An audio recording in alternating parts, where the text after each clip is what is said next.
Bombshell new development in the story of the failed brokerage firm that was run by the former New Jersey Governor John Corzine. Congress is looking into the millions and millions of dollars of missing funds. Let's go right to Lisa Sylvester. She's been working this story for months. What's the latest, Lisa? Wolf, just to refresh our viewers and for everyone's memory on this, what is at the heart of all of this is $1.2 billion that has been missing in customer money from MF Global. And the question now is, did MF Global use these customer segregated funds to cover its losses? The company filed for bankruptcy, and everything went down in a matter of a week, where the company really started showing some significant problems at the very end of October. Now, John Corzine, former New Jersey governor, former senator from New Jersey, was the CEO of the company at the time. And he was called before Congress, and he testified at least 3 times in 3 different congressional hearings under oath, saying he had no knowledge of transferring some of these customer funds. We have some tape that we can go back and play for you now. I never directed anyone at MF Global to misuse customer funds. I never intended to, and as far as I'm concerned, I never gave instructions that anybody could misconstrue.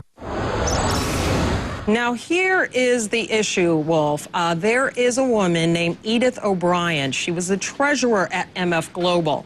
And she said that there was an email from October 28th, and this is a direct quote, per JC's direct instructions. She's referring to John Corzine, and that those instructions were to transfer $200 million from a segregated customer account. This is customer money we're talking about, to JP Morgan in London to cover MF Global's losses. And this would be huge because, for one, there's always been the question of exactly how did this money from MF Global, the customer money, how did it go missing? And who was it at MF Global who actually gave the okay? Because as we all know that it's been a bedrock of finance that you always keep your customer money separate from your company money. Well, we know in the case of MF Global that did not happen. Now the question was, who is responsible?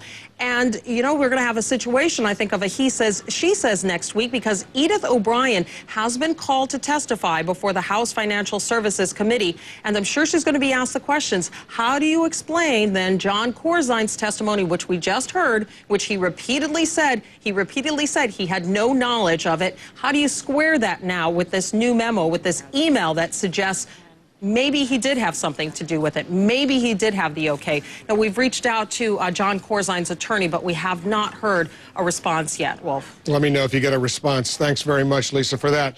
Meanwhile, new questions about Whitney Houston's longtime cocaine addiction just one day after an alarming autopsy report confirmed what many people feared. But those who rushed to her defense following her death don't seem as quick to speak out right now. Let's bring in our entertainment correspondent, Corzine Winter. She's joining